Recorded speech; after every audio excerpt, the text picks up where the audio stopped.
Tere! On 2023. aasta esimene kuu käes ja nii nagu Eestis ikka tavaks, erinevad uued podcastid tulevad esile ja nii siis ka täna siin viis head sõpra, ma julgen nii öelda.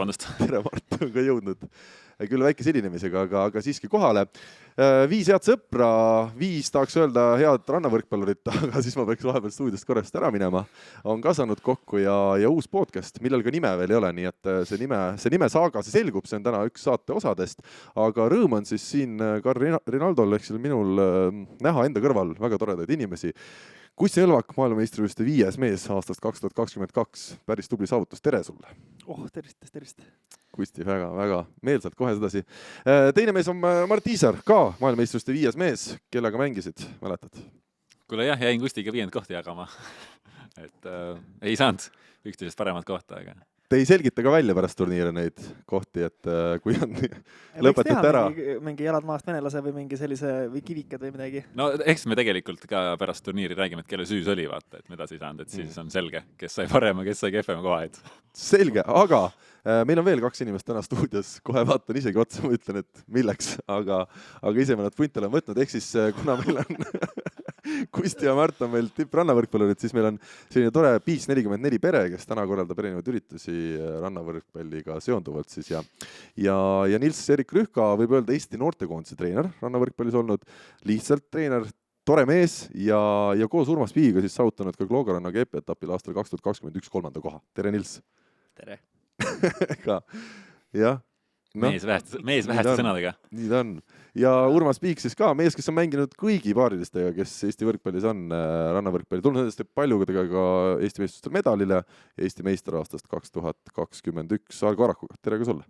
Tere! Meil oli enne saadet tegelikult väga mõnus atmosfäär, sest me tund aega vaatasime, kuidas mikrofonid tööle saavad ja kas klapid ka tööle saavad.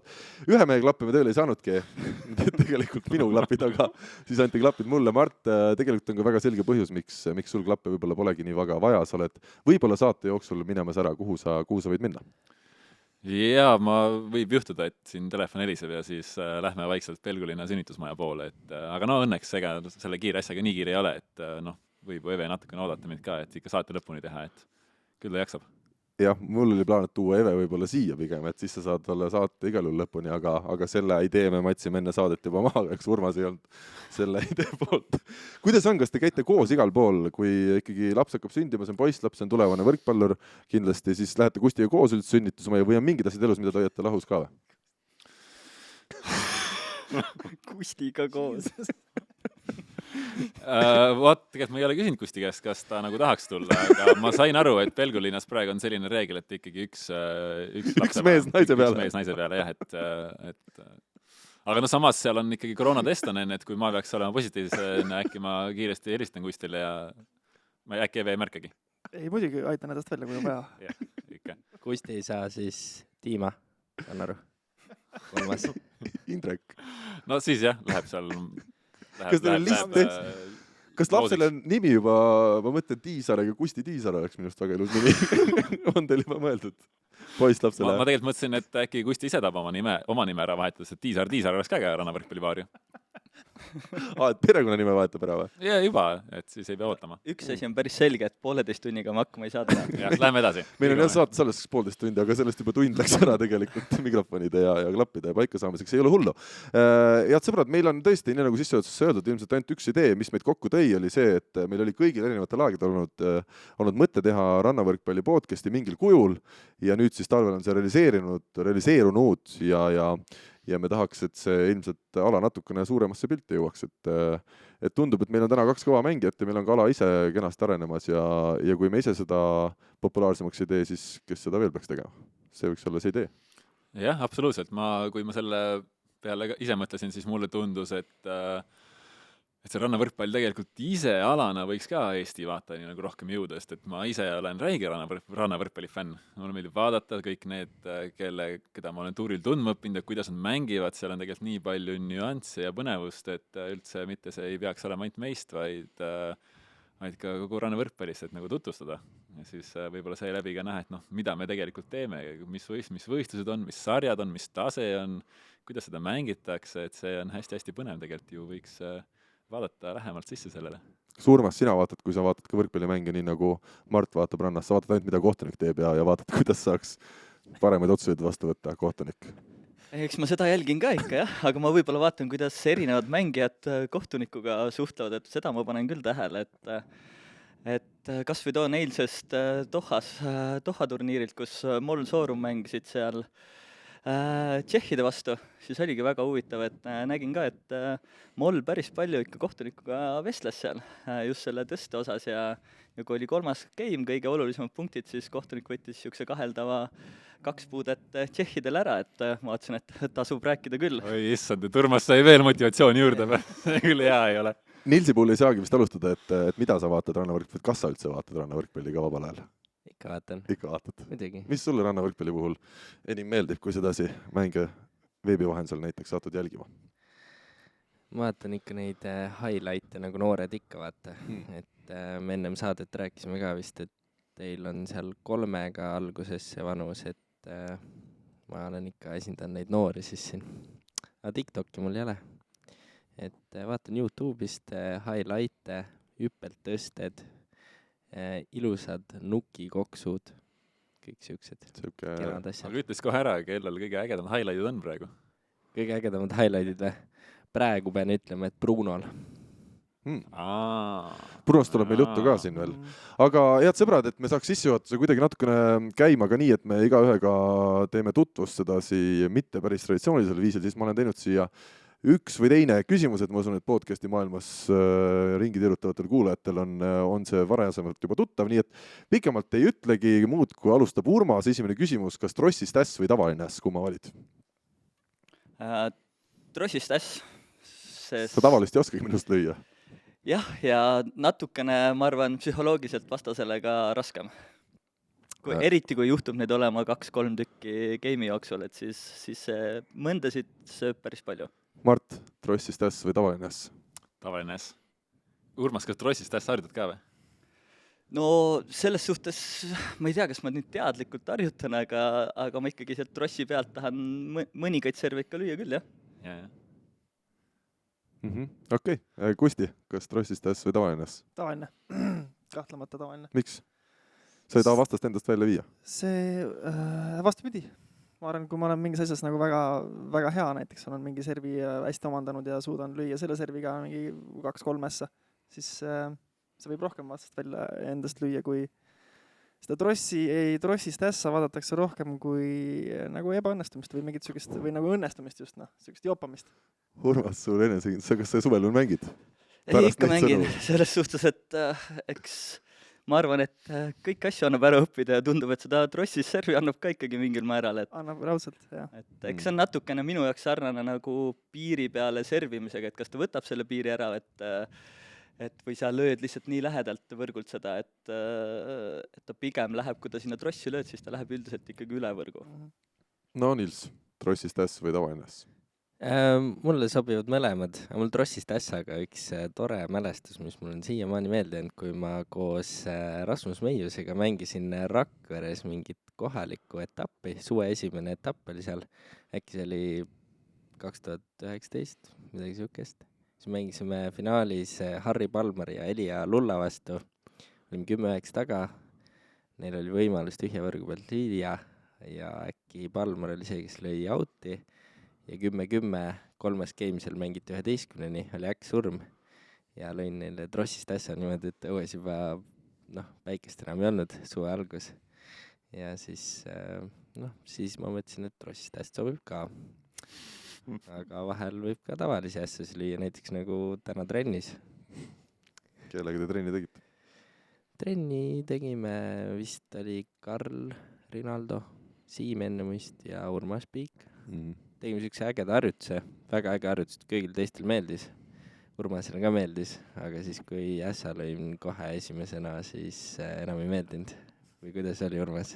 Sa ennem tahtsid vastu midagi rääkida, aga... Jah, võib-olla see ei ole kõige olulisem arutelu, aga see ei olnud äss ja mu mõte oli seal natukene midagi muud, aga jäägu sulle see teadmine, et sa lõid mulle ässa. Väga hea. Teine küsimus, kas tühi tribüün või täistribüün, kus kõik on sinu vastu? kas pigem mängida tühja tribüüni ees või sellise täistribüüni ees, kus kõik on sinu vastu, Urmas? ja jälle lihtne, et igal juhul täistribüün ja kõik muu vastu.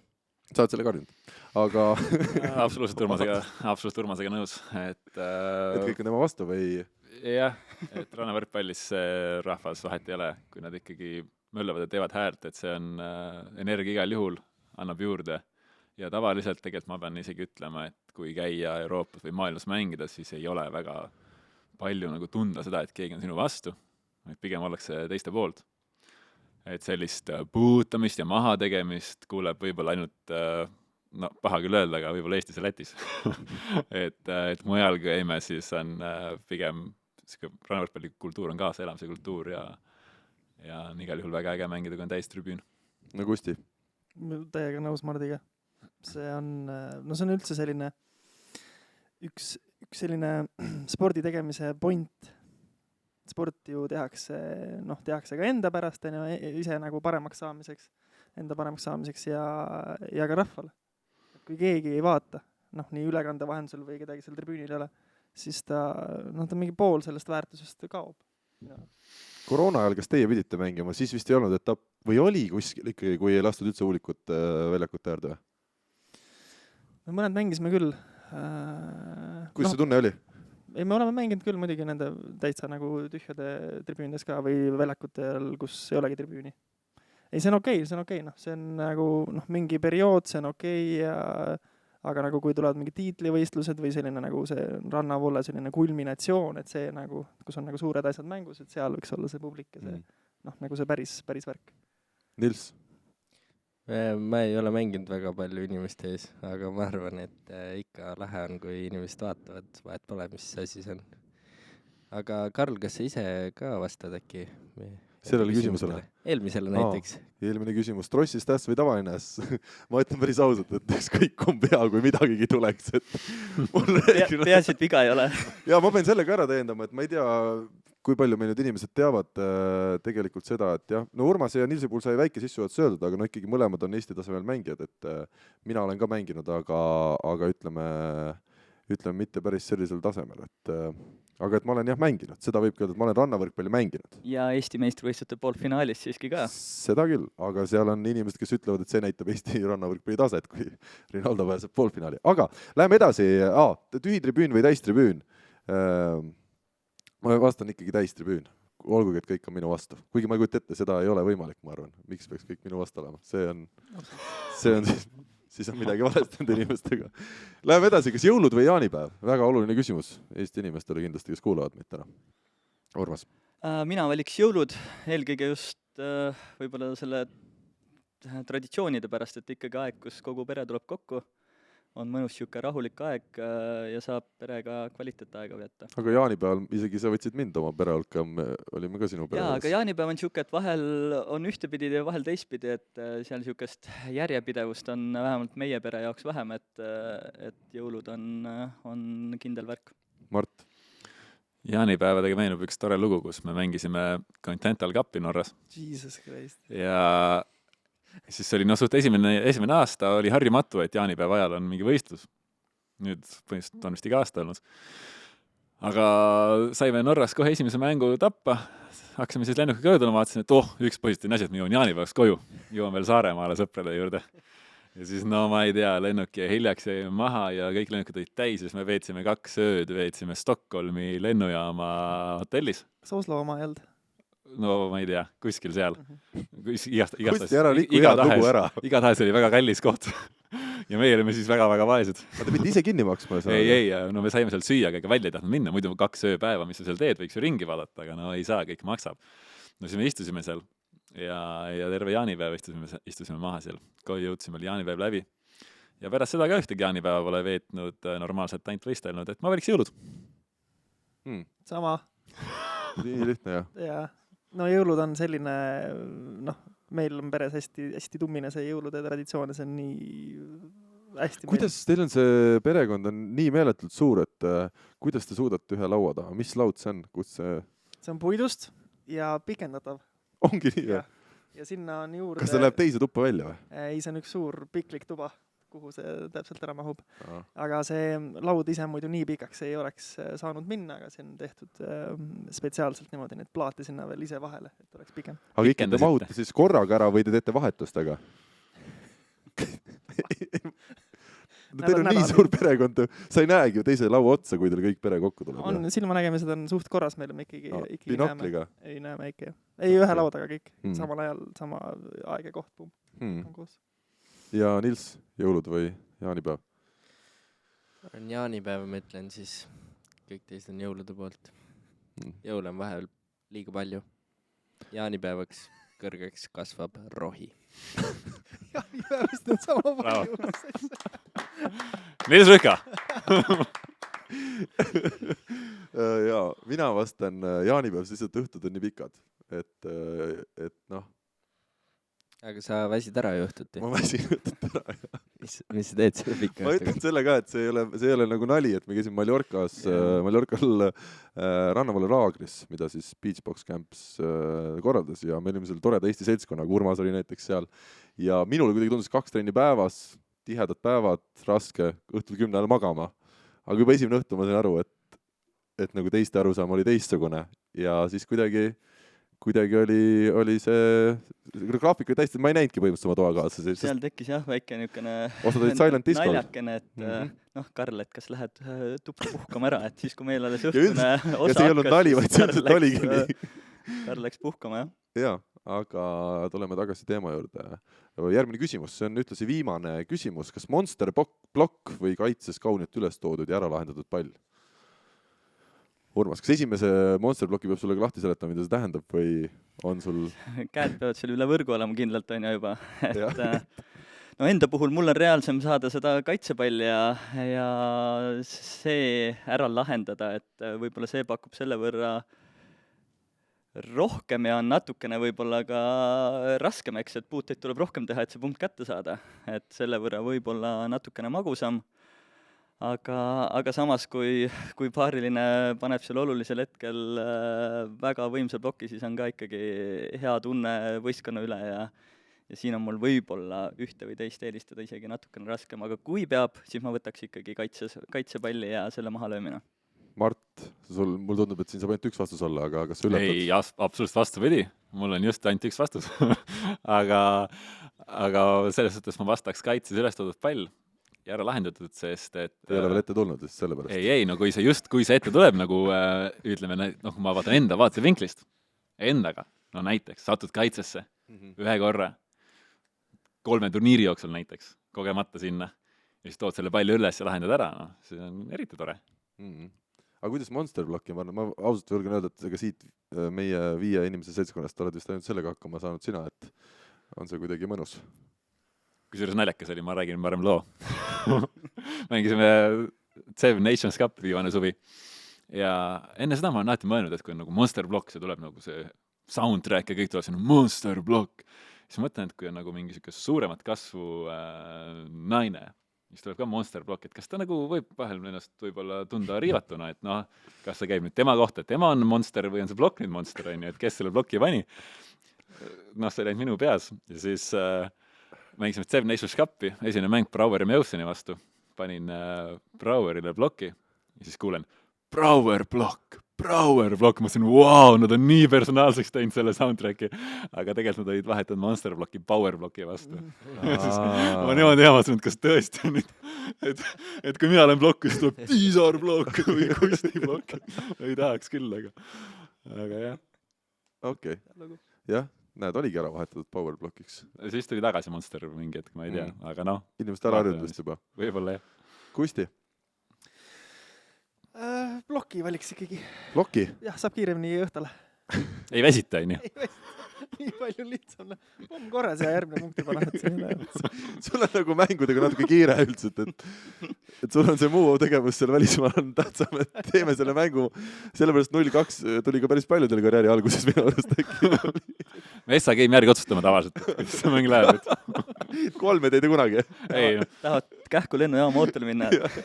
Meeldib neile. Tihti meil vaata nüüd pered kaasas ka, et ootavad seal platsi ääres, et tahasti kütame, et teeme 2 game'iga ära. No jätta naisi rõõmsatena. Nils, Monster Block või kaitses üles toodud pall? Mul kindlalt Monster plokk. Mm. Mitte, et mina seda peaks panema, aga kui paariline paneb, siis minu arust see on palju erilisem, et kaitses tuuakse ikka palle üles kõvasti rohkem, kui blokke saadakse. Et see tavaliselt sütitab nagu rohkem seda emotsiooni ja tiimimäng ikka, mis vahet seal on. Kas saad ise punkti või paariline? aga ma arvangi, et siin on päris suur vahe, et mis niuke see kaitsepall on, eks. Et kui on siuke lihtne, seisad all ja kaarega tuleb, aga saad mingi erilise puute kuidagi Eriline pasaku puude, käega, jaa. jääb kuidagi keset väljakut, siis see võib ka ikka vähemalt sama magus olla minu arvates. Minu arust on veel see ka, et minu tasemel mängija vähemalt, et kui ma isegi kaitses jõuan selle palli, ütleme sealt kuskilt kaugelt veel enda nii-öelda algasendist kaugelt ära tuua, siis, ja sa tood selle palli üles, aga siis jõuda sealt veel rünnakule, et ma olen selle aega juba nii ära vetsinud, et kui ma jõuan võrgu kohale, siis ma olen võrku palju üldiselt. Et sa tahaks ka seda, et nagu NBA-s saab mängu ajal time-out'i võtta, et siis rannapooles oleks ka, et hakkad rünnakule, time-out'i. Ja siis visatakse pall üles ja ma pean pärast time-out'i lööma. Võt jälle hea uuendus, mida... Mul on Karl küsimus, kas sul üldse on kummagagi kogemust? Siis ma mõtlesin saate algus juba, et mina panen kõigile puid alla, aga tegelikult see on nagu ilmselgelt tingitud just sellest, et ma loodan nagu rünnakuga olla hästi ära kaitsta. Kas on juhtunud? No Monster blokiks kindlasti ei saa nimetada neid minu nii-öelda sünnitisi, aga kaitsest olen küll palju üles toonud. Seda julgen küll öelda. Ja vahel siis läbi trossi on kuidagi ka üle võrgu jõudnud siis. Aga liigume nüüd siis mõnusalt meie esimese tänase teema ploki juurde, mis on selline laiem arutelu. Miks rannavõrkpall, miks podcast ja üleüldsiselt, kes me viiekesi oleme. Ja võib-olla alustame, meil on muidugi Kusti on vahepeal oma asendit muutnud, kui kuulajad, vaatajad näevad. Me väga selline kahetsusväärne olukord, me ei ole oma tänast 6. liiget tutvustanud. Tanel on meil täna kaamerate taga, et tere ka Tanel. Väga harva saadetes räägitakse nendest taustalijatest. Minu arust see on äärmiselt oluline. Poleks Tanel meil praegu neid mikrofone klapp pannud. Noh, vähe oleks jõudnud ilmselt eetrisse, ma kardan. Siduri tänav on ka kindlasti. Ja Siduri, me oleme Siduri tänaval ja siin ma ütlen, siin on ka täiesti nagu nimele omaselt on kõik autoparandused, minust töökojad on siin, aga siin on siis üks stuudio ka, nii et tulge kõik Siduri tänavale. Ja Nils, esimesena siis võtame sinu, et esiteks vanus, pikkus, sugu. Sugu. 24 aastat vana olen ja 180 sentimeetrit pikk. Ja pärit oled sa, nagu siit kutsutakse, Kiili kuningas? Kiili kuningas, jah. Kiilist olen pärit, aga ma ei tea, kas ma kuningas olen veel. Kas sa mäletad oma esimest rannavõrkpalli kogemust? Mäletan küll, jah. See oli... Sul oli see suht hiljuti võrreldes ülejäänud 4 kuga. Oli hiljuti, jah. Aga 8. klassi lõpus suvel sai mindud siis sõbra Lauri Arumeel, tervitused, rannavõrkpalli väljakule, mis ta kodu kõrval oli. Ja seal sai paari klassivenna ja mõne sõbraga mängitud. Ja enne seda olin siis mingi 5 aastast saati umbes käinud jalgpallitrennis. Selle saame välja lõigata pärast. Aga see tüdines ära kuidagi, et ei jaksanud enam seda jalgpalli mängida. Ja siis otsustasin, et rannavõrkpall tundus päris äge ja et lähen siis võrkpallitrenni. Kiilis oli väga tugev ka, et Raigo Tatrik hakkas seal SK Tats nime all ajama seda võrkpalli asja ja siis oli lihtne nagu minna sinna, et võeti vastu ja läksin Särevere laagrisse ja sealt hakkasin toksima, aga peamiselt jah, väga palju mängisin ise juurde just rannavollet, et see oli ilma treenerita tegelikult. Terve noorteklassi aja mul ühtegi treenerit ei olnud ja mäletan, et soov oli suur, et saaks kuskile treeneri juurde.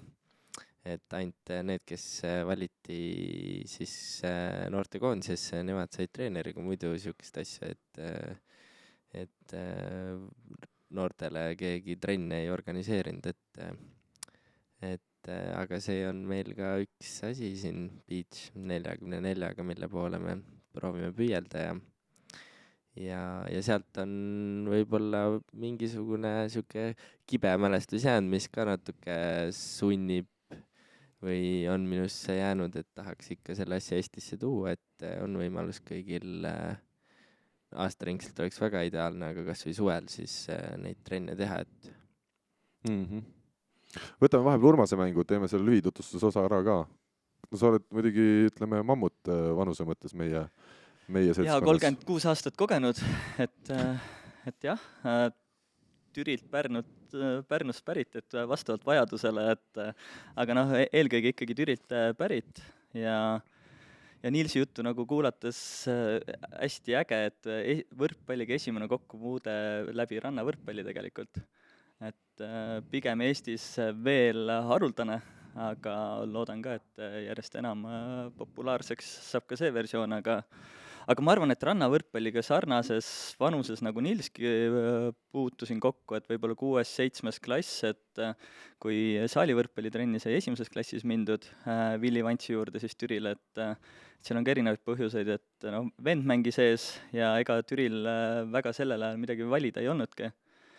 Ja võib-olla tänasel päeval on päris palju nagu juttu sellest, et kas saalivõrkpallitreenerid on vastu rannavõrkpallile ja et kas nad lasevad lapsi liivale, siis Villi Vantsiga oli küll asi selge, et tema väga soosis liiva peal mängimist ja ma isegi mäletan neid Türi Tehisjärve äärseid väljakud, kus sai kohati mingi aeg 2 korda päevas trenni tehtud seal. Et see oli minu esimene kokkupuude ja selline võib-olla sai alguse juba sealt see armastus rannavõrkpalli vastu just, et võib-olla olles natukene ka juba sellel ajal pontsakam poiss ja mitte võib-olla kõige osavam, või mitte, tähendab vastupidi, just olles kõige osavam, aga mitte kõige füüsiliselt tugevam, siis nagu rannavõrkpallis ma tundsin, et mul on ikkagi siukseid lahendusi palju rohkem kui saalivõrkpallis juba sellel ajal ja see on ainult minus nagu kinnistunud, et nii on, et ma arvan, et see oli see, miks rannavõrkpall mind kohe lummas. Läheme siit selle lühitutsusega edasi, ma pean ütlema sulle pikkusega 193. Jah, 193. Kaalustana ja räägi. Mart Tiisar, vanus 31, pikkus 205, pärit Raplamaalt ja seal siis sattusin võrkpalli juurde niimoodi, et ma elasin Raplast siuke 15 kilomeetrit eemal, väikses külas. Siis oli vaja trennis käia ja kui õde ja vend olid vanemad, nemad said juba autoga sõita, siis käisin samas trennis kus nemad. Nemad olid valinud võrkpalli, siis mina pidin ka. Aga see mulle suht meeldis. Aga jah, huvitav see, et rannavõrkpalliga puutusin kokku palju hiljem, sest Raplas polnud isegi rannavõrkpalli väljakut mitte tol ajal. Ja siis, kui sinna Raplast veel naaberkülasse tuli rannavõrkpalli väljaks, me hakkasime suvel seal käima, natuke ainult toksimas. Aga ma mäletan, et see mulle väga meeldis. Väga meeldis, aga ma sain väga vähe seda mängida. Ja võib-olla sealt see armastus selle vastu nagu hakkas vaikselt idanema ja siis mäletan, et kui juba mul see saali võrkpallis kuidagi meistriliigasse jõudmine toimus nagu natuke kuidagi nagu ootamatult ja kiiresti, siis hakkasid koondise kutsed ka tulema ja siis ma mäletan seda igatsust, kui ma ei saanud randa mängida. Siis ma nii väga tahtsin, ma sain sisuliselt võib-olla ainult 1-2 suve randa mängida, mulle nii meeldis ja siis pidin koondis käima hakkama. Et siis ikkagi tahtsin rohkem. Kusjuures hea küsida siia vahele, kuna ma tean seda tausta, et sul on Rein, eks ole, vanem vend, kes oli tegelikult päris pikalt ka sinust pikem, et sinu kasv, sa kasvasid pikaks tegelikult väga hilja, et ei olnud see, et vaadati juba lapsena, et väga pikk poiss, et see peaks võrkpalli või korvpalli mängima.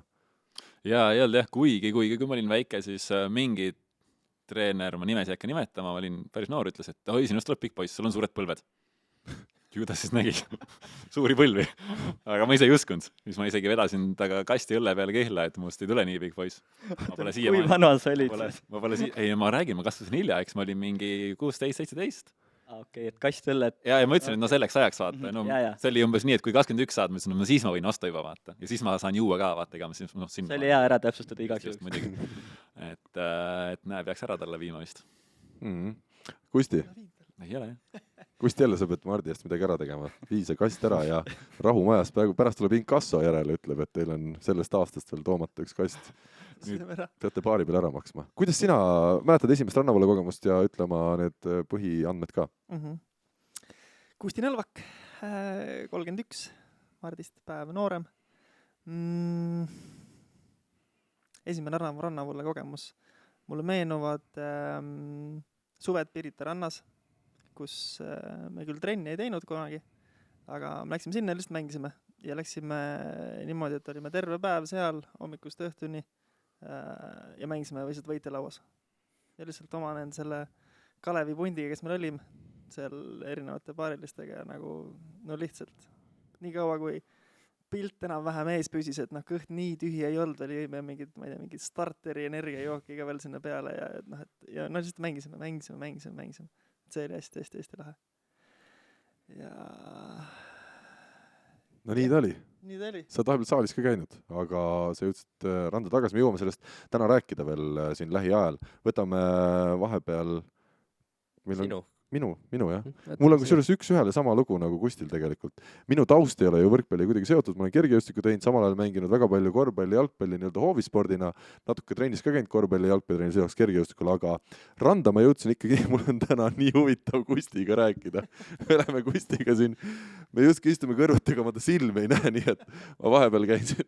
Tere Kusti.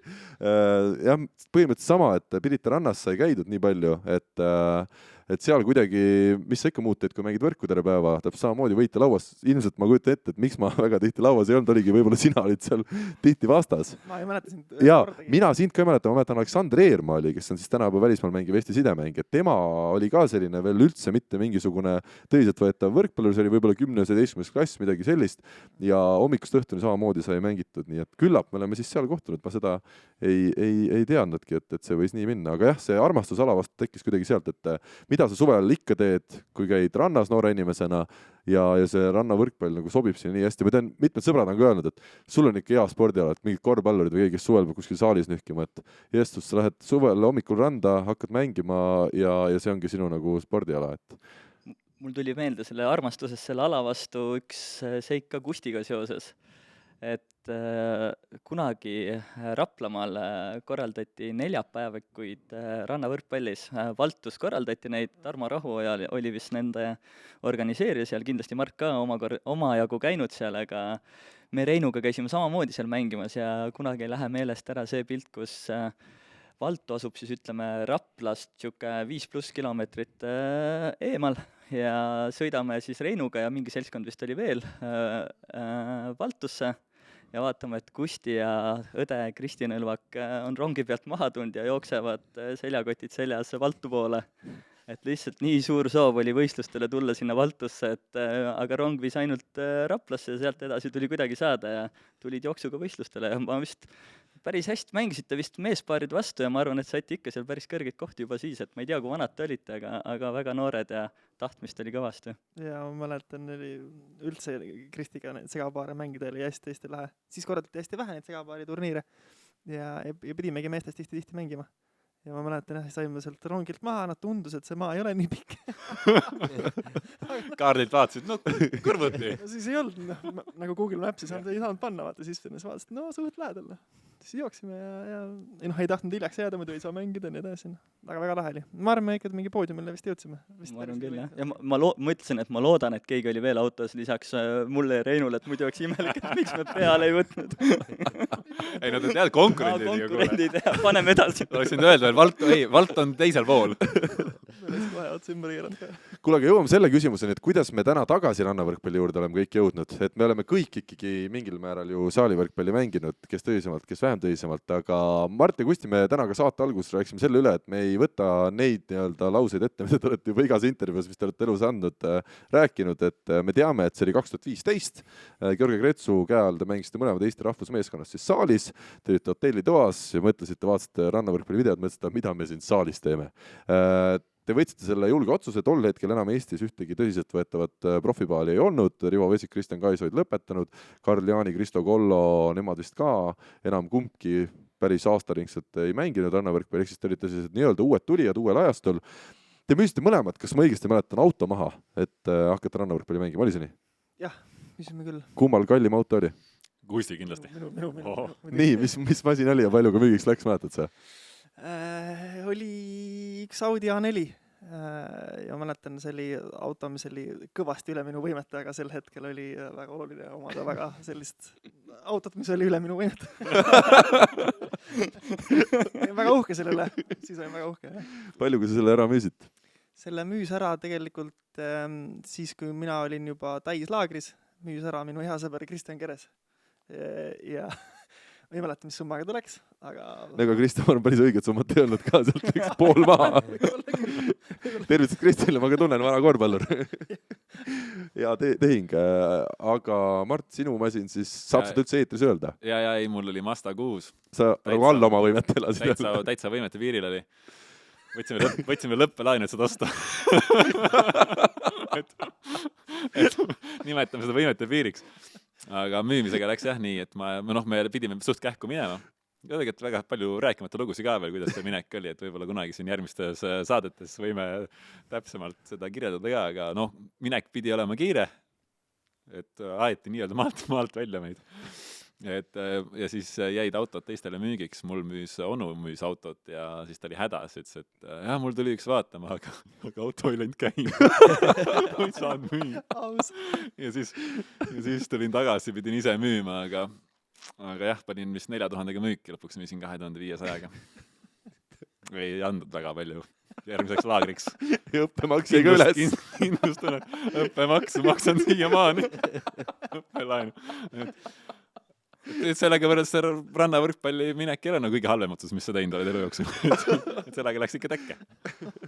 Kuidas see algus oli? Paljud ise kahtlesite ikkagi selles kõiges. Kas see oli teil mingi sisemine julm usk, et sealt sellest kõigest saab asja või oli teil endal ka neid kõhklusi, et vaatame 1 aasta ja kui ikka midagi välja ei tule, siis tuleme saali tagasi? No see saali variant oli mul küll nagu taustavariandina kuklas mõnda aega. Selles suhtes, aga nagu reaalse sellise väga häda variandina ma teadsin, et mingi klubi mind ikka tahab, ikka iga aasta helistasid. Aga kahtluseid, ma vaatan tagasi, et eks kindlasti midagi oli, aga väga suuri kahtluseid ei olnudki. Aga teil ei olnud esimesed aastad väga edukad ja teil oli ikkagi ju miinus. Oleks autosid olnud, oleks kõik maha müünud. Nüüd vaatangi tagasi, et seal ei olnud sellist... nagu arukas inimene oleks ikka natukene 2 korda mõelnud võib-olla, et vaadelnud, kas see on õige asi. Aga mingi selline usk või intuitsioon või mingi asi oli seal, mis ületas neid teisi takistusi. Ma arvan, et meil oli see ka, kus mina mäletan, et meid hoiti selles ringkonnas, kus me läksime ja meil tegelikult tuli välja, aga mitte võistlustel. Et kui me läksime Taisse, meil esimene laagri oli Tais, Riho Pesik oli seal oma vene paariga, kes tol hetkel mängis väga hästi, Stojanovski mängis siis Jarsutiniga kohe, olid seal poodiumil järgmisel etapil, kus nad käisid ja nendega trennis mängisime võrdne võrdsega. Isegi enne reisi võitsime neid 2-0 ja läksime turniirile ja ma ütlesin, et olemegi maailma tipus juba. Aga ei olnud veel. Aga trennis läks hästi, et käisime Lätis, siis Plavins alati hoidis väga hea meel, kui me käisime. Kusti isegi lõi üle Reksa bloki ükskord. Siiamaani mäletame. Oli meeles ainus kord üle bloki lõi. Ühe korra lõi ja see oli esimesel aastal veel. Päris hästi läks. Et ma arvan, et see kandis ka, et trennis tegelikult see ind kasvas, läksime võistlustele, siis saime reaalsusega vastu pead, aga võib-olla oleks trennis ka täitsa nuttunud, oleks võib-olla keerulisem seis olnud. Nils, sina olid tol hetkel, kui sa oled meist kõige noorem. Sa 2015 põhimõtteliselt tulid alles Mähkmetest välja, eks ole. Palju sina noore võrkpallisõbrana mäletad seda hetke, kui Kusti ja Mart läksid rannavõrkpalliga tegelema? On sul see kuidagi eredalt meeles ja kas see sinus, kui sellises noores rannavõrkpalli huvilises, tekitas ka endas sellist julgust, et äkki rannavõrkpalli saabki töisemalt mängida? Oli küll, ma mäletan, siis olid veel Mustamäel väljakud ja seal te trenne tegite ja ka mingeid postitusi panite ja jagasite ja vaikselt sellel ajal hakkas ka siuke natuke tõsisem jutt. Samas ega ma enne 2013-14, ega ma ei teadnudki võrkpallist midagi, ehk siis 2015 ühesõnaga hakkas see jutt, et tuleb siuke lahe koht nagu Teras Beach. Või see ei olnud küll selle nimega, aga et esimene rannahäll, et need jutud hakkasid ka siis umbes sellel ajal käima. Harjumaale siis? Nõos oli juba varem, eks ole, aga Harjumaale lõpuks ka, jah? Jah, Harjumaale. Et ma midagi mäletan küll sellest, aga ma olin siis veel, mis ma olingi siis 17-16, et siis ma veel proovisin kõigepealt saada üldse kõvasti palli üle võrgu lüüa, aga ma sellel ajal ei saanudki seda. Ega siiamaani väga ei saa. Sul olid omad probleemid tollal, sa ei jõudnud nii kõrvalt vaadata. Aga ei, ma selles suhtes ma teadsin, et Kusti ja Mart olid saalis väga head mängijad ja ma arvan, te küll ise võib-olla seda ei näe, aga ma usun, et kui te oleksite saaris rohkem niisugust lupardid olnud, ega siis te võib-olla seal rannast oleksite kiiremini ka tagasi läinud, et te võib-olla teadsite, et teil on tegelikult palju potentsiaali ja olite seda saalikoondise näol ka endale nagu saanud sisendina. Mina mäletan seda, et ma töötasin 2015 Delfis Eesti Päevalehes ja siis kas Kusti või Mart, kuna ma juba tundsin teid mõlemaid, minust võtsid ühendust, et äkki teeks loo, et sellise suurema loo, et te hakkate nüüd rannavõrkpallurites. Ja minul on see emotsioon meeles, et te ei olnud ju kumbki tol hetkel Eestis mingid tuntud nii-öelda suvised rannavõrkpallurid. Mart oli küll mingil määral mänginud, aga sa ei olnud sedasi, et sa võidad igal aastal Eesti meistritiitlit, et see oleks nagu selline loomulik otsus kõrvaltvaatajal olnud. Ja Kusti, palju sina üldse rannavõrkpallid mänginud enne seda, kui selle otsuse tegite? Nagu sellisel tõsisel Eesti tasemel? Ei olnud, ma ei olnud Eesti nagu meeste etappidel teise päeva kunagi jõudnud. Jah? Jah. Mingi paar etappi olin mänginud. Aga sa olid vist, eks ole, kogu aeg suvel, kas siis noortekoondiste või meestekoondistega juba seotud, et sul oli tekkinud seda variantigi väga või? Oli jah.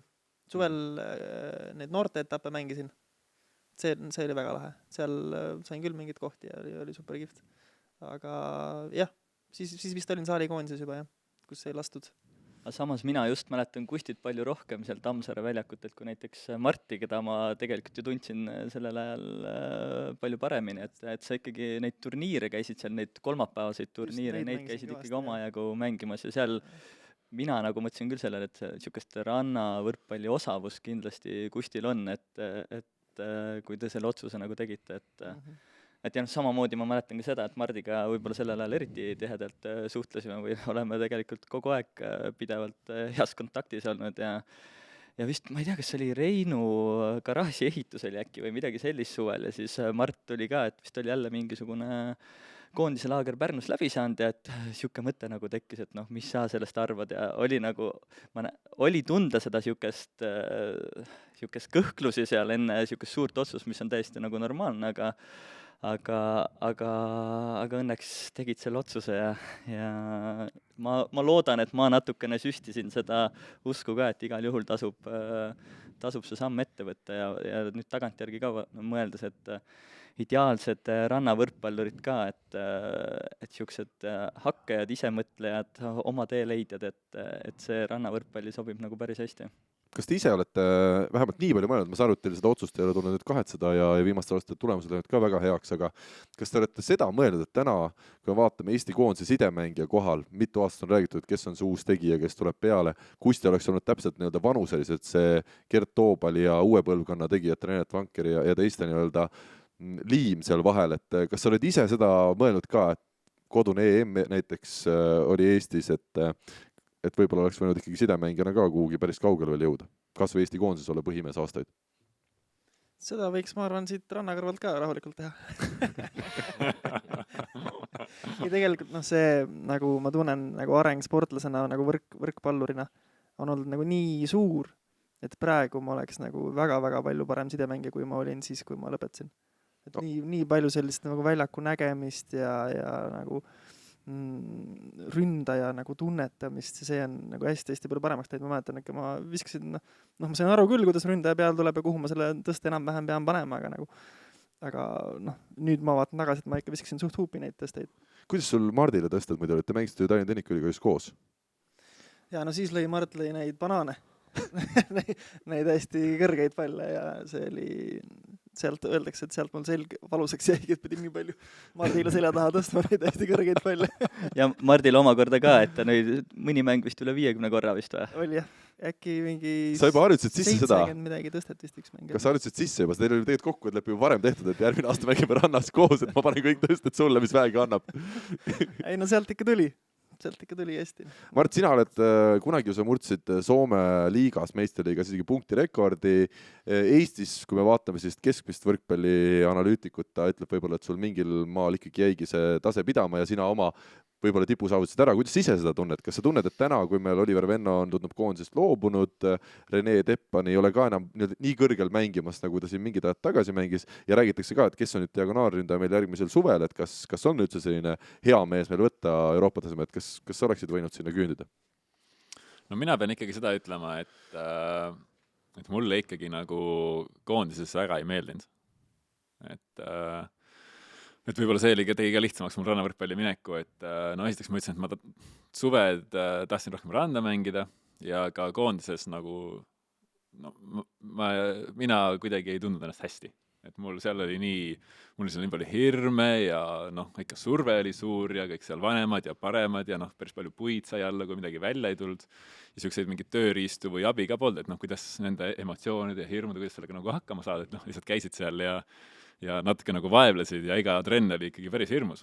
Et see mind nagu vaevama küll jäänud, et kurat, et oleks tahtnud sinna võib-olla tagasi minna või saavutada, et noh, praegu see mis me siin oleme nagu õppinud ja saavutanud, see on nagu nii kordades noh, minu jaoks nagu ägedam ja suurem, mis ma olen noh, nagu kustides ka, et on nagu sportlasena nii palju arenenud ja ma ise näen ka praegu, et isegi nagu noh, kui võtta ainult mind kui diagonaalründajat, ma praegu vaatan nagu tagasi, et tegelikult minu meelest ma olen ikka kohutav diagonaalründaja. Nagu väga-väga halb, sest ma isegi ei osanud diagonaali lüüa. Ma olin ainult piiri. Kõrgelt. Ainult piiri. Kõrgelt ja piiri. Seal tuli. Kui sain plokki ees, lõin näppudesse, kui plokki ees ei olnud, sain piiri lüüa. Ja siis, kui pidin diagonaali lööma, siis ma ei jaksanud sinna lüüa, nii kõvasti palju maha jääks, siis nagu sai kaitse kätte või noh, kui kaitse puterdas, siis sai punkte ka. Et no see mõttes ikkagi väga, väga halb diagonaalründaja olin saalis, et ma arvan ka, et kui ma praegu läheks tagasi, ma kindlasti saaksin nagu paremaks, kui ma tol hetkel olin, aga midagi ei kutsu küll, et rannas mulle nagu meeldib ikkagi kogu see noh, õhkkond ja see, kuidas ma seal ennast tunnen, see meeldib nagu rohkem. Täna te olete, eks ole, Eesti Olümpiakomitee toetuse peal, kas see on A-kategooria või? B-kategooria. Need numbrid on avalikud, mis sportlasele tähendab, kui sa oled B-kategooria toetuse peal? Numbrid on avalikud, võib vaadata. Karl on raudselt järgi vaadanud, ei ole? Ei, kusjuures ei ole, ma tean, et see on hea teenist, see on ikkagi Eesti keskmisest palgast kõrgem või? No oleneb, mida sellega täpselt teha, et seal on nagu palgafond ja ettevalmistusfond, et noh, meil ta läheb nagu suurelt nagu eelarvesse sisse, et me saame sealt ise nagu täpselt vaadata, et mis osas me välja maksame, mis läheb reisideks ja on ka, noh, mis on ka eriti suur asi, on see, et on treenerile oma eelarve, et see ikkagi nagu noh, kasvatas meie eelarvet nagu mitmekordselt, et tegi elu küll oluliselt lihtsamaks. Kui ma tahan jõuda sellega, teil on oma toetajaid ka siin aasta jooksul õnnestunud leida ja Gerardo Stois vist neist kõige suurem või Karupäik Puhk Eesti turul. Et täna te olete Eesti võrkpallimaastikul ikkagi ka konkurentsivõimelised, kui me paneme kõik need toetused kokku ja auhinnarahad veel ka, kui teil on edukas hooaeg selle taha jäänud meie paremate saalivõrkpalluritega, võib-olla päris Oliver Venno või Robert Tähe teenistuseni ei küündi, aga te olete korralikul tasandil, vähemalt siis, kui teil on tulemus ja te olete selle ka nii-öelda toetuse peal. Aga mis oli siis, kui te saalist ära läksite teie teenistust Tallinna Tehnikaülikooli võistkonnast, te mäletate seda? Vaat see on, ma ei mäleta täpselt, no ju ta sinna kuskile 1000 euro peale jäi midagi kuupalk, aga see mõttes oli ikkagi keeruline saalis ka, et see on ju mingi, noh, öeldakse küll kuupalk või kuu selline stipendium, aga saad seda 8 kuud. Et ma sellega nagu kunagi ei osanud arvestada, ma mäletasin, et mul suve lõpuks oli täitsa nagu näpud põhjas, et augustis vaatasin, et kas ma pean juba selle auto maha müüma või võtan ikkagi õppelainu, et selles mõttes on praegu ikkagi oluliselt parem seis, et ikkagi aastaringselt me saame endale kõik ära jaotada ja täpselt ei teki selliseid auke. Vist oli jah, 1300 sain mina ja suvel oli meestekoondisele maksti ka mingid stippi, mis oli äkki mingi 6 sotti või mingi selline teenistus oli. Ühesõnaga, me oleme väikesed vastused saanud, ma arvan, me jõuame siin loodetavasti tulevastes saadetes edasi arutada neid teemasid, miks me rannavõrkpalli juures oleme, aga kuna aeg pressib peale, nii nagu ikka kui on 5 inimest stuudios, siis paratamatult tundub, et läheb justkui kiireks teemadega. Siis võtame sellised paar päevakajalist teemat. Esimene nendest võib öelda ikkagi Brasiilia legend Bruno teatas siin värskelt karjääri lõpetamisest. Ja ma vaatasin, et Bruno tegelikult oli 36-aastane karjääri lõpetades. Me räägime siin rannavõrkpallis sellest, et mängitakse kaua ja hea spordiala, mida pikalt teha, aga tema puhul ikkagi üsna vara sai see karjäär läbi. 2015 maailmameister, 2016 olümpiavõit, need olid tema 2 suuremat saavutust ja nüüd otsustas siis karjääril lõpu teha. Kusti, Mart, teie ei olegi mänginud esiteks ju Bruno vastu? Ei ole, vist ühe trenni tegime, mäletad sa? Kas oli Moskvas? Mart ei mäleta. Ma mäletan, et teise trenni pidime tegema staadis, aga keegi võiks ära müüa, jah. Nagu ikka meiega juhtub tihti peale. Me just tegime mingi postituse ka minu eest suvel, kui me seal Nations Cupi mängisime ja vaatasin just seda topi peale ja Bruno oli üks väga vähestest nimedest maailma top 20 või 30, kellega me mänginud ei olegi. Et see mõttes on küll väga kahju, et nüüd see võimalus ei saagi teoks kunagi. Aga kas äkki tahate natuke rääkida, kuidas see trenni ajade panemine üldse on, et mis mõttes võeti teie aeg ära? no see on siuke natuke bardakk nagu, et no sa pead seal kas kirjutama kuskile või kellegile kirjutama, kes väljakuid broneerib, aga samal ajal kellegi teisega omavahel kokku leppima, kellega sa trenni lähed. Aga need asjad nagu tihti võtavad aega. Siis leppisime Brunoga kokku, et teeme trenni, kirjutasime sinna, et me tuleme sel ajal trenni Brunoga, siis tema vastas, et ei, et keegi teine on juba ennast Brunoga kirja pannud, siis me küsisime Bruno käest, et kuule, et me ei saagi, et kas te leppisite teiste kokku, ei ole leppinud ja siis see on tihti pardak. Ehk siis sa pead täitsa ise võtma teise paariga ühendust ja leidma ühise aja täitsa suvaliselt. Et see on põhimõtteliselt sama nagu Nils lähebki Kiilis mängima sõppeda ja kirjutab Messengeri, et kes viitsib täna tulla, et teil on põhimõtteliselt maailma tipus on samasugune grupp kuskil tehtud või? Ei, gruppi ei ole. Või vähemalt meid pole kutsutud, ma ei tea. Võib-olla.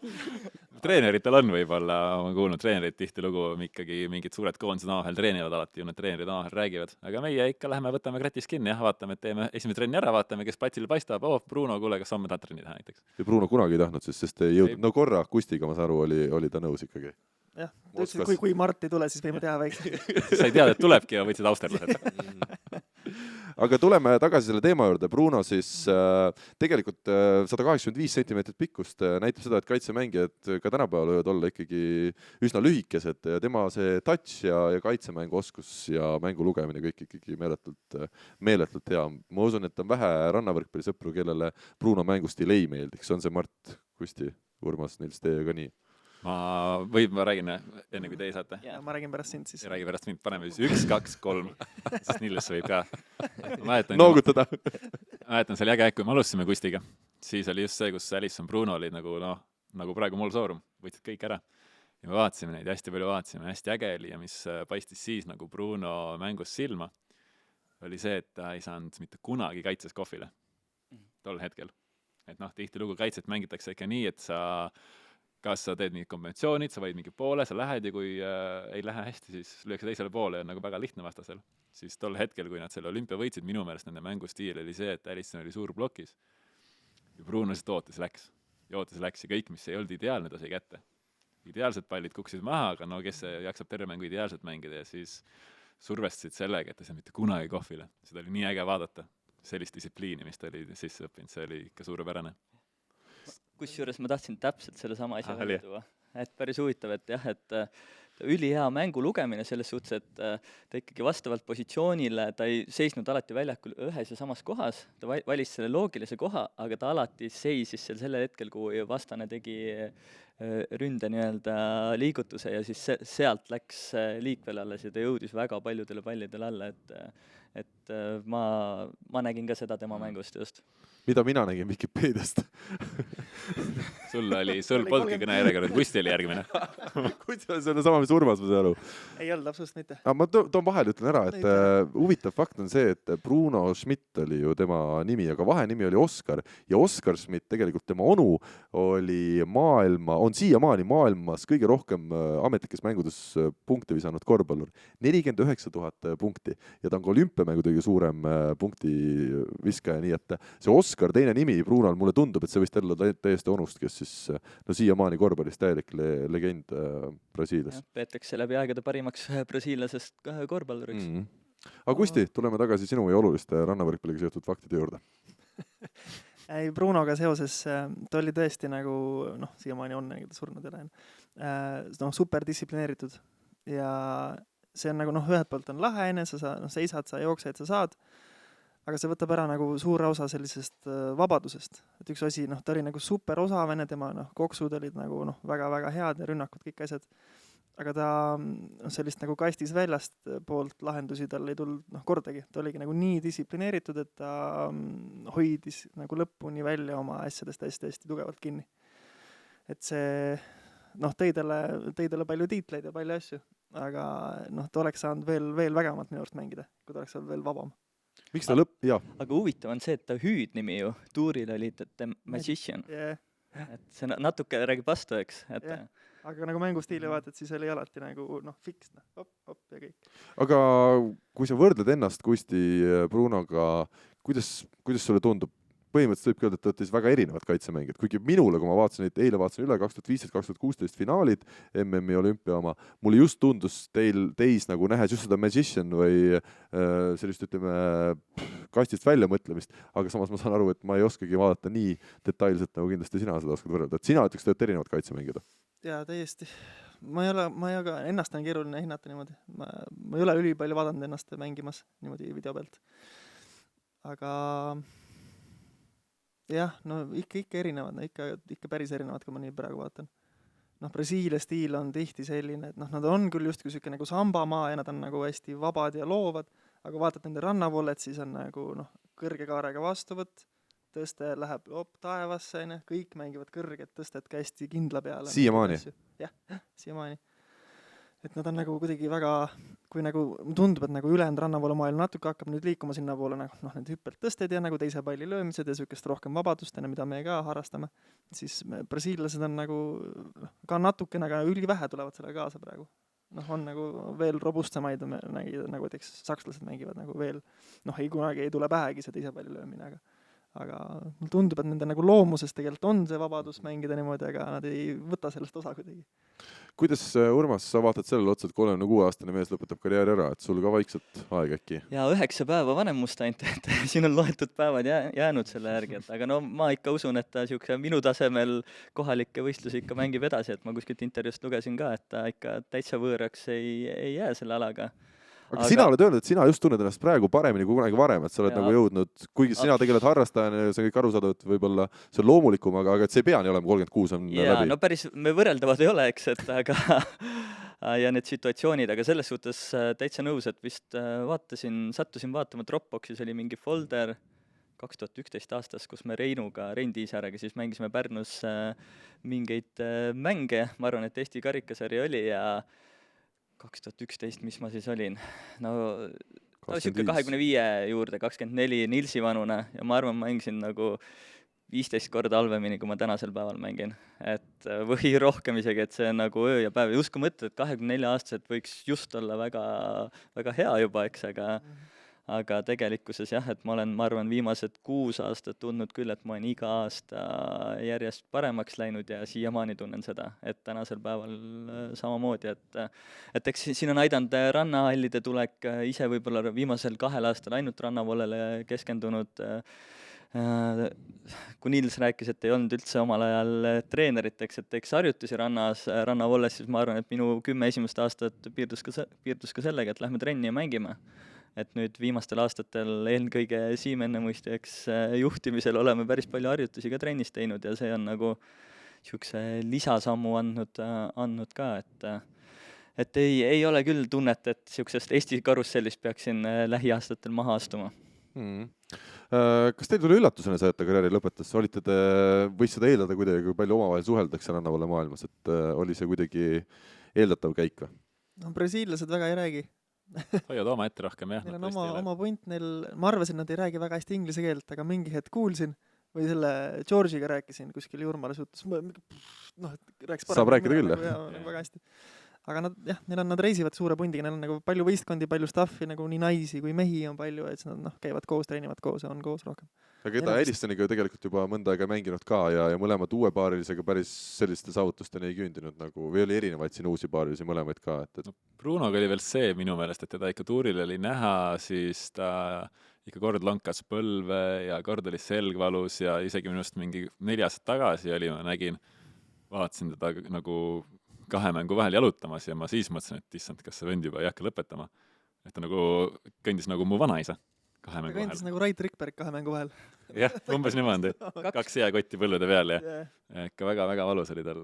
2018 oligi tal vist põlveoperatsioon, eks, ja siis ma kuskilt lugesin ka, et ta ütles, et ta lihtsalt tundis ise, et ta ei ole enam pärast 2018 aastas see rannavõrkpallur, kes ta kunagi oli ja ta ei suutnud nagu seda niivõrd palju sellest tasemest allpool mängida, et see oli üks põhilisi põhjusi. Seda oli näha, et tal ei olnud enam võib-olla seda sära silmas ka, kui tase nagu langes veits. Aga huvitav on see, et uus karjäär on tal Kaarel Kaisile sarnaselt õiguse valdkonnas, et ta vist eelmine aasta õigusteaduse kraadi sai, nii et hakkab seal karjääri tegema. ja ma ütlen, Kaarel ka asi küll väga ohtlik isegi trennis, sest et kui sa kaotad või isegi kui sa võidad, siis Kaarel leiab, et sa kaotasid ja noh, seal on ikkagi kohtusse minek on selline... kohtukulud pead ka maksma. Just üldiselt ütleb, et kohtukuled jäävad ka sulle, siis ma ütlen, okei, minu kaotus, et hästi Kaarel, tule kolmapäev jälle trenni.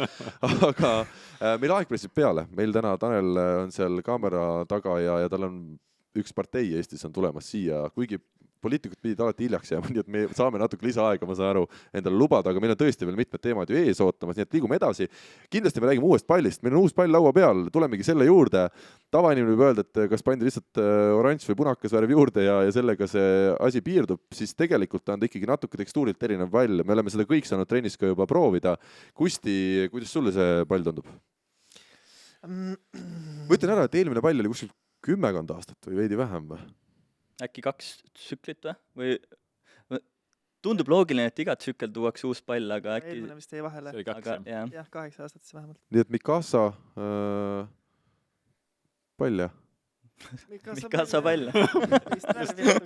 Ma hakkasin mõtlema, et jumala eest ei ole ju vahetud, ei ole loomulikult, ma siit poolt ei näe. Aga Kusti, kuidas see tundub sulle? Proovime inimestele selgitada. Ma ei tea, palju annab selgitada palli ilma seda katsumata, aga... Tal on värv on teine. No põhiline erinevus vist on need väiksed lohukesed, mis seal sees on, mis on siis ilmselt uue saali võrkpalli pealt šnitti võetud natukene selline, et nad väidavad, et ta püsib paremini käes tänu nende mummudele just, noh nende augukestele, et eks siis nagu ülevalt tõstel peaks see gripp olema parem. Eks paistab, ja ta tundub ka natuke libedam, et eks paistab, kuidas ta nagu vihma käes on enam õues ei ole seda... Aga libedus võib olla natuke sellepärast, võib-olla, et ta on uus pall äkki või? Või sa ei usu, et selles asi on? No, pole olnud vaata kogemust, et temaga on paar kuud järjest mängida. Aga see on jah, et saali võrkpallis ju ka uus pall on selline väikeste mummude või aukudega, et ta on natuke minu arust sarnane tekstuurilt sellele. Ja on jah. Aga mulle tundub küll, et see on selgelt libedam, et eile vaatasin ka Dohas mängu, kus vihma sadas ka, õhtul nad mängivad seal uute pallidega juba, eks, ja Perusis tõstis ülevalt ja siis täitsa siuke robustne käte vahelt läbi läks, et siukest asja nagu vana palliga väga ei näinud, et tundub, et ta nagu hülgab vett rohkem, selle võrra võib-olla ta ei lähe vihmaga nii raskeks kui vana pall, aga samas selle võrra on jälle libedam ka, et jah. Kuidas servida tundub? Mulle tundub, et servida on natukene raskem või planeerima panna on natukene raskem eelmise palliga võrreldes. Õues ei ole panta veel planeerima, ei oska öelda. Saalis ongi nagu natuke teistmoodi see planeerib. Aga ütleme, seda rahustust me võime öelda rannavõrkpalli harrastajatele, kes seda saadet loodetavasti vaatavad, et see vahe ei ole nüüd meeletu. Et seal on väikesed asjad, detailid kindlasti, aga suures plaanis on pall nagu eelmine ikkagi. Ma isegi köögikaalu peal kaalusin, ainult 1 gramm on raskem. Raskem? Väidetavalt on kergem. Okei. Vanal pallil oli mustus küljes. Võib-olla, jah.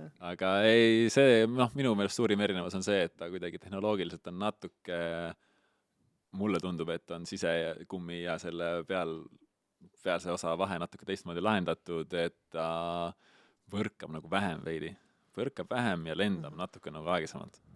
Et selle võrra võib-olla on nagu väga tugevasti lüüa nõks raskem.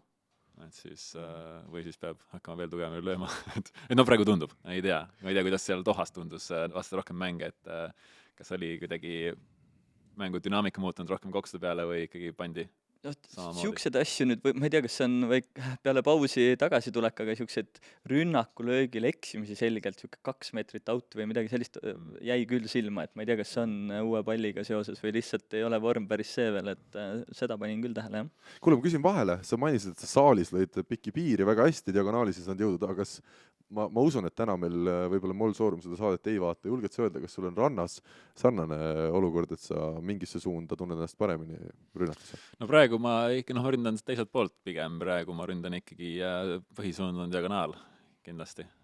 Et mõned väidavad, et ma piiri ei oskagi lüüa, aga tegelikult ma ikka oskan. See ranne keerab sinna poole, vaata sinna, endast paremale. Kas teil on? Ongi jah, mul ranne tahab sinna poole, et kui ma 2 pealt lõin, tahtis piiri lüüa, nüüd on lihtne mul diagonaali lüüa, et siuke Randmäe ise ära, aga nüüd ei ole probleemi ka piiri lüüa.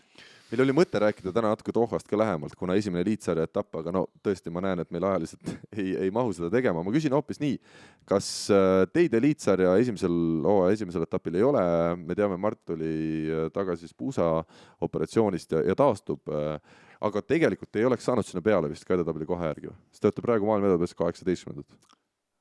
Sa siis räägid praegu World Tour Finalist, mis praegu käib, kuhu sai maailma 8 parimat. Et kuna me tänu mu operatsioonile jätsime ikkagi viimased turniirid mängimata, siis me sealt nüüd punkte juurde ei saanud ja siis me langesime kõvasti. Aga ma umbes vaatasin, et kui ma oleks näinud mänginud, siis me ikkagi stardipositsioon oli meil hea sel hetkel, kui me lõpetasime, kui ma opile läksin. Et oleks seal siuke 2-3 keskmisest paremat tulemust teinud, siis oleks tõenäoliselt võib-olla sinna top 8 saanud. Aga need oleks meid head tulemused olema, et võib-olla eliidi top 4 olnud 2 korda veel lisaks, siis teeme võhikutele selgeks, mida tähendab, et finals on jaanuarikuu lõpus hooaja alguses? Kuidas hooaeg nii on paika pandud? Hilinenud finals. Paneme selle Beach Pro Touri kapsaida seekord, nad proovivad järgmine aasta paremini. Lihtsalt jäi hilja peale ja... No see tuur muutus, vanasti oli see puhtalt FIVB all, nüüd on Beach Pro Tour. Nad teevad uusi lepinguid, uusi süsteeme ja kõik hilines, et ega siin oli ka suur mängijate protesteerimine vahepeal, et kõik on pahasti, aga tegelikult see on positiivne muutus ja mina näen, et see tuur ikkagi võiks kiiremini edasi arendada tänu sellele. Me võtame ette ühe huvitava punkti, mis meil enne kokku lepitud. Kusti, sina käisid mängimas nüüd paar korda King of the Courti, siis kui Mart oli ära Dmitri Rotkoviga koos ja teine turniir nüüd siis seal samas Dohas läks ju tegelikult päris hästi, jõudsite oma alagrupist võitjate ja edasi, mängisite poolfinaalist, seal tõsi langesite siis konkurentsist välja, aga me jõuame võtta siin ühe huvitava momendi sellest turniirist ja tuli siis välja, et selline legendaarne mees nagu Clemens Doppler sai teada, siis kui sina võtsid ühe servi vastu sõrmedega, et võib ka rannavõrkpallis sõrmedega tegelikult servi vastu võtta. Kuidas see siis võimalikuks sai? Tegelikult sina oled ju vastu võtnud varemgi minu arust nii-öelda ülevalt sööduga servi. Aga Doppler ei olnud seda näinud, sa polnud näidanud talle seda veel. Vist ei olnud tema näinud seda. Aga sa oled tegelikult ju tegemas samamoodi sellist revolutsiooni rannavõrkpallis, ega teisi mehi, ma ei tea, kas teie teate, kes oleks ülevalt servi vastu võtnud siin? No see oli hästi lihtne serv ka, selles suhtes. No, aga ma usun, et see ei olnud maailma esimene lihtne serv rannavõrkpalli ajaloos, et ikka on võetud alt vastu. Tõsi. Jah, see tundus kuidagi ülevalt sööta mul selline üks asi, mida ma nagu oskan päris hästi. See tundus kuidagi, ma ei planeerinud absoluutselt seda nüüd, et nüüd ma tahan nagu mingi hetk ülevalt servi vastu võtta, et oleks väga lahe. Ta tuli nagu lihtsalt ülesse poole ja mul oli mugavam seda ülevalt võtta ja suunata. Ja nii kaua, kui on nii-öelda tehniliselt korrektne tõsta, nii kaua on kõik õige. Keegi seda ei vaielnud või kuidas seal koha peal suhtuti sellesse, kui sa olid selle tõsta ära teinud nende samate mängijate, kes sul ümber olid, ütles keegi midagi? Ja Clemens küsis küll nagu, mitte minu käest, aga teiste käest seal kõrval, et kas sellel viga on? Kas nii tohib? Mingi, I don't know, mingi what the fuck. Ma pean tunnistama, et ma enne seda turniiri sain ju teiega koos trenni teha ja mul oli mitu korda oli selline olukord, et oma arust üritad, mängid Kusti ja Tiima vastu, üritad ikka teravat servi lüüa, et ei pane sellist plönni üle ja mul oli iga kord nii piinlik, kui Kusti jälle ülevalt vastu võttis, ma mõtlesin, et tule taevasapp, et no peaks ikka kedagi paremat siia minu asemel leidma, aga siis, kui ma nägin King of the Courtil sind ülevalt vastu võtta, siis ma sain aru, et on minusuguseid veel, et lihtsalt ju siis sul ongi nii hästi käpas see asi. Ja see läks kohe üles tõsteks ju. Läks jah. Sellist servi vahel, ta pani sukse kaareka ja pika servi, seda vahel kasutatakse sellise nagu side-out'i tempo maha võtmiseks, et keegi seda kunagi ülevalt vastu ei võta, et kõik teevad nagu need sammud tagasi, võtavad selle alt vastu ja siis peavad hakkama sealt kaugelt nagu sinna võrgu poole tulema oma rünnakut üles ehitama. Aga see minu lahendus nagu võttis selle võimaluse neilt ära, selline vastukäik, et kohe üles saab mängida. Mart, kui kaugel sina oled sellest, et ülevalt vastu võtta? No ma ei saa võtta, vaata, ma ootan üle, et las naudis kõik palid. Ta on pikk jah, sellest ei saa.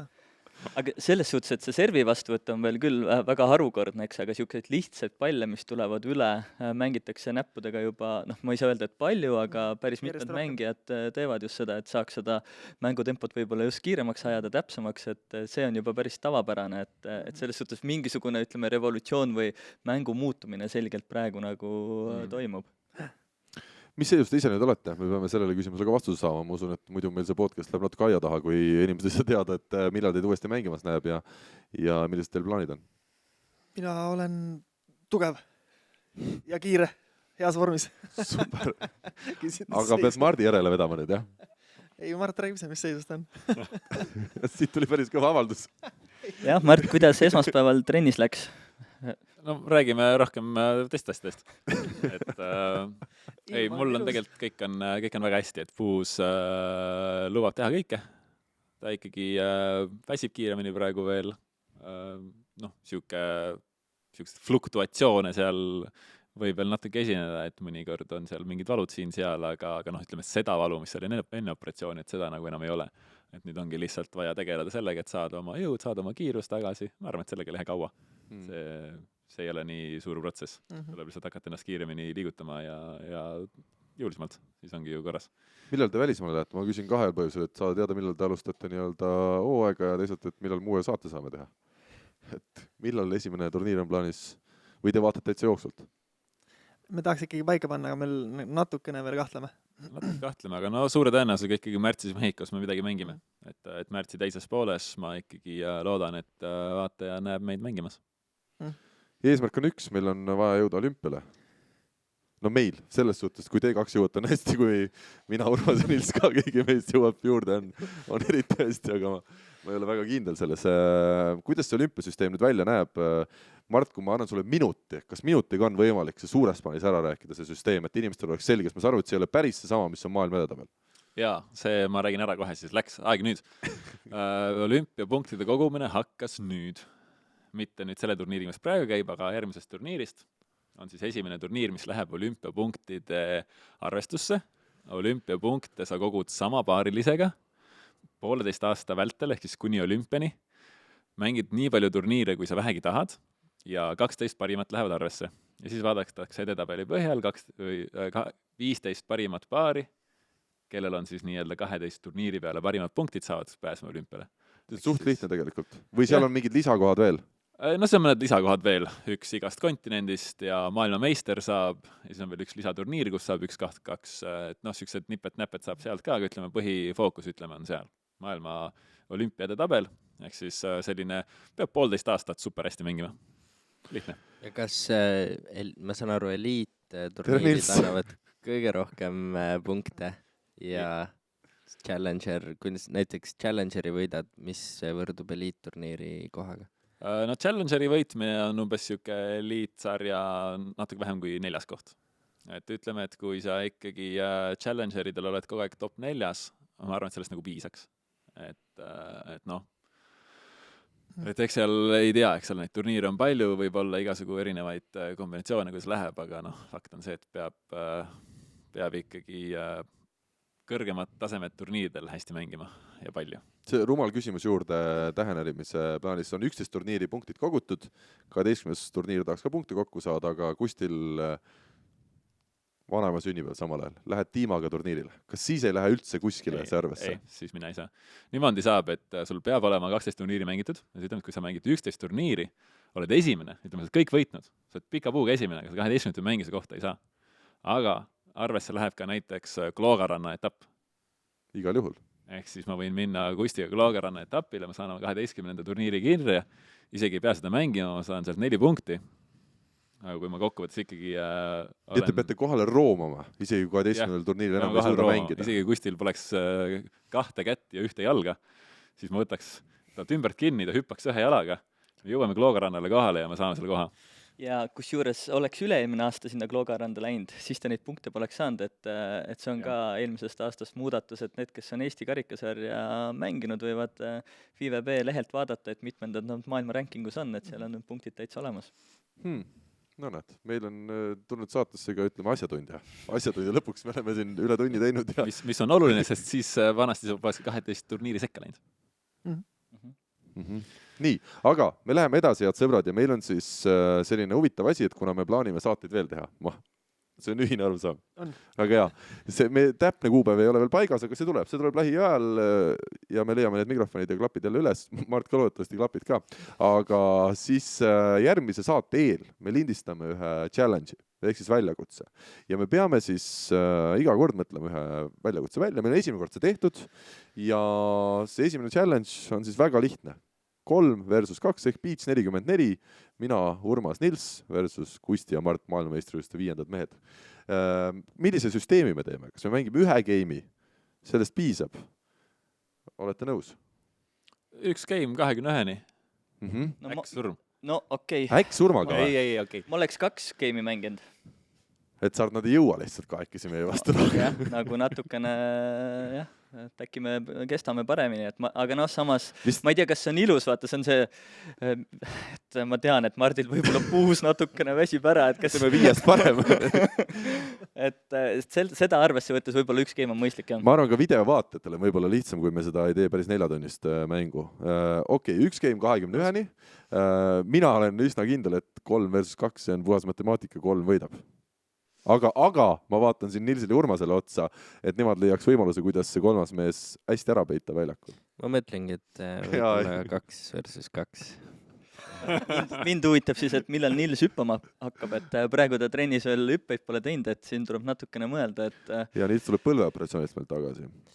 Aga lumelauaga ta juba Karli me panemegi võib-olla pukiks, et siis Tema ma ei pea peab hüppama, tõukama. et ma lihtsalt lähen Karli peale. Karli peale ja siis No Urmas, sa ju tõstad nii täpselt ette, Jaa, et ma olen hakanud ülevalt tõstma, et ma arvan, et nüüd saame hakkama sellega. Et me leidsimegi ikkagi mulle ka rolli väljakul. Jaa. Väga.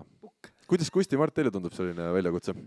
no ma annan teile strateegilist nõu, vaata tegelikult Nils hüppama ei pea, 3 mängides te võite panna alati Urmase lööma, ükstapuha, kellele me servime. On ju võimalik? Noh, Urmas saab teha kõik löögid, sina võid mängida liberot, Karl võib üldse platsilt ära minna, tulla ainult tõstma. Videot filmida äkki. Jah, videot filmida, et noh, eks teil neid võimalusi on küll, et ma arvan, et see mäng ongi see, et kuidas te suudate mind ja Kustit nagu natukene häirida, et teil oleks eelis. käed kinni siduda näiteks. Võib-olla äkki Karli saadamegi teiselt poole platsi neid segama. See on ikkagi 3 versus 2. Nii nagu kokku lepitud. Kogu mäng kujuneb siis selle ümber, et kes suudab mind paremini ära ajada oma poolelt. Et see saab päris hea ja väga hea. Okei, aga kui nüüd tegelikult rääkida, ma ei tea, kas me saame tõsiselt rääkida, tundub, et väga mitte. Aga on siin 3 mehega mängides mingisugune hea taktikaline plaan võimalik või me ei saa seda täna veel avalikustada, et Kusti Mart muidu loevad läbi selle plaani? Ei no ma arvan, et siis kui meie side out on, paneme Nilsi tõstma ja tühja võrgu pealt pead sa palli maha Karli ikkagi lööma 5 korda vähemalt. Ja Kusjuures Kustiga on see väga raske, Kusti ja Mardiga. Ma olen olnud neid hetki trennis, kus sa vaatad, nad on mõlemad kaitses juba välja võtnud ja tundub, et sul on kogu maa ja ilm lüüa. Aga no Mart on lihtsalt nii lai, et kui ta ajab käed laiali, see on 99% tõenäoliselt, isegi kui ta silmad kinni paneb, ta toob palli üles. Ja Kusti kuidagi saab aru lihtsalt, kuhu pall lendab. Aga selles suhtes mul juba plaan on küll väike tekkinud, ikkagi... mina lähen ikkagi siuket vahelt kiiret lööma sealt Ateni juurest ja sina pead siis selle võrgu peal langeva palli käe vastu panema, et ta kukuks vastaste poolele. Nii lihtne see ongi, jah. Nii lihtne, aga serv tuleb ka enne kätte saada. Aga mis me teeme, et võtame videosse üles ja lahendame selle asja ära? Jaa, postitame üles ja siis järgmine saade loodetavasti saame seda videot siis juba ka analüüsida natukene. Ja meil läheb siis, meil on 2 sellist huvitavat siis vaatajamängu ka juba tulemas. Esimene on see, et inimesed saavad arvata, kes võidab selle ühe game'i, kas Kusti ja Mart, MM-i 5. või Beast 44 pere. Ja see, ma saan, et me peame ikkagi ilmselt reeglite sisse kirjutama, et ma pean olema väljakul ja Beast 44 poolel. Et muidu on lihtsalt 2 versus 2 mäng, et ma tahaks osaleda selles. ja nii, et see tuleb sellest meie siis sotsiaalmeedia vahendusel Beast 44, Facebook, Instagram, samamoodi Kusti, Mart Instagramis, Facebookis leiate hästi üles. TikTokis ei ole vist kedagi veel peale. Ja isegi Nils ei ole veel. Ei ole. Järelikult meid niikuinii ei ole. Ja teine mäng, mille me saame siia ka lõppu võtta, on siis see, et me otsime oma saatele nime. Võib tulla oma ideedega välja, võib tulla ka siis mõne meie ideega. Me oleme mõned mõtted mõelnud, üks nendest hea ei ole minu arust. aga äkki ei ütlegi siis välja? Ei, aga me paneme ju valikusse ikkagi lõpuks need nimed ka või? Ei, aga las nad mõtlevad ise. Laseme inimestel kõigepealt panna nimesid ja siis võib-olla teeme sellise küsitluse, kus on siis paremad nimed välja valitud ja sealt saavad inimesed võib-olla aidata veel otsida. No selve. Ma ühe nime äkki ütlen, see Karli podcast ja teised 4 tüüpi. Aga mis see nimeauhinna või tähendab nime? Seda teab Mart. Jah, just. ja siis kõigile pakkujatele äkki, siis tuleb rohkem pakkumisi, läheb siis või ikkagi parima Minu nime viimane. no me saame seda otsustada, jah. otsustame ise, aga keegi saab siis, mul on üks veel järgi jäänud, sellel on olnud päris kuum tung, neid on palju tahetud, aga ühe ma olen alles jätnud üheks eriliseks puhuks. See on siis Roomast MM-i 5. koha särk siis. Toib, ma katsun seda, vaatan, et see on ikka, ei ole mingi piraat turult kuskilt. kas sa tead, kelle Sa oled ära vastu sa pestud selle selle ka, jah? särgiga mängisid ka konkreetselt? Kusjuures ei mäleta, aga ma arvan, et See oli võidusärk, see on näha ju. See on võidusärk. see on kindlasti võidusärk, jah. See oli võidusärk. Vaata, kuidas ta hoiab veel. Kaotanud särk see oleks langus. ja Jah. igal juhul. Et siis Väga kena. selline läheb loosi. Aga see on nüüd Vastajate vahel. XXXL, eks ole? Et seal On vist on. auhinnaks ikka hea. Auhinnaks ikka, ei ta on väga hea fit. Ja See on kirjas, good fit. Mart enne saadet mõtles, et paneb musta markeriga sinna autogrammi ka. Ei, ma panin juba, selle peab üles otsima. Siis. Me ülejäänud ütlesime, et võib-olla ei ole mõtet. Aga midagi ikkagi, kui keegi soovib, saame igal juhul peale kirjutada.